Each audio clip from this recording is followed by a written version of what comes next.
Now, after the meeting with Brother Eduardo, His Excellency and Israeli Ambassador Matityaw proceeded to visit the New Era University. He was greeted with a banner welcoming his visit to the university. The ambassador said the Israeli people will never forget the act of Filipino hospitality at a time the Jewish people needed it most. In his speech, he said the Filipinos earned the gratitude of Israel, which now shows it by welcoming Filipino pilgrims, tourists, and even skilled workers, according to the ambassador. The late Commonwealth President Manuel L. Quezon, during the 1930s, opened the Philippines to Jews fleeing the Holocaust, perpetuated by the Nazi in Europe, an act that earned the gratitude of Israel. Around 6 million Jews died at the hands of Adolf Hitler's Nazi regime between 1933 and 1945.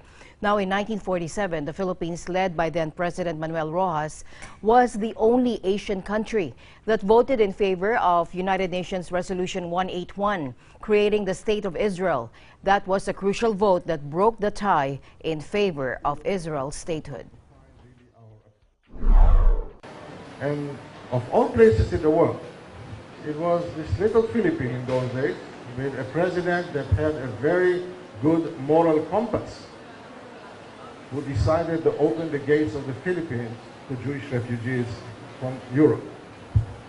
So I would say that when you look at the contrast, where those who call themselves enlightened nations suffered the biggest moral defeat in their history, we look at the Philippines, and I can tell you that you won the biggest moral victory in history. And this is the great contrast between moral defeat and moral victory. There were 1,300 people who reached the shores of the Philippines, although President Quezon wanted to bring here 170,000. Unfortunately, they didn't come because of the politics of the time and, of course, the war that started here in the Far East. But this was a remarkable story, and ever since then, Israel has this attitude of gratefulness and appreciation of the Filipino people. His Excellency expressed readiness to help with the training programs of the university as well. With the university, I think that this range of training that we have, and that's the main part that Israel is engaged in, is capacity building. We are not investing so much in infrastructure. We believe in the human resource. That is the key to everything. So we invest most of our energy and money or budget in capacity building. And we shall be happy to have the Iglesia Ni Cristo with its institution be a part of our training programs.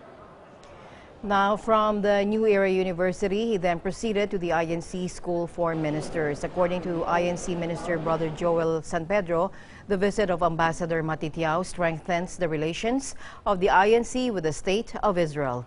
Brother Benefrido Santiago, president of the INC School for Ministers, welcomed him. He then visited Eagle Broadcasting Corporation, and here he expressed interest in projects in collaboration with the Israeli Embassy.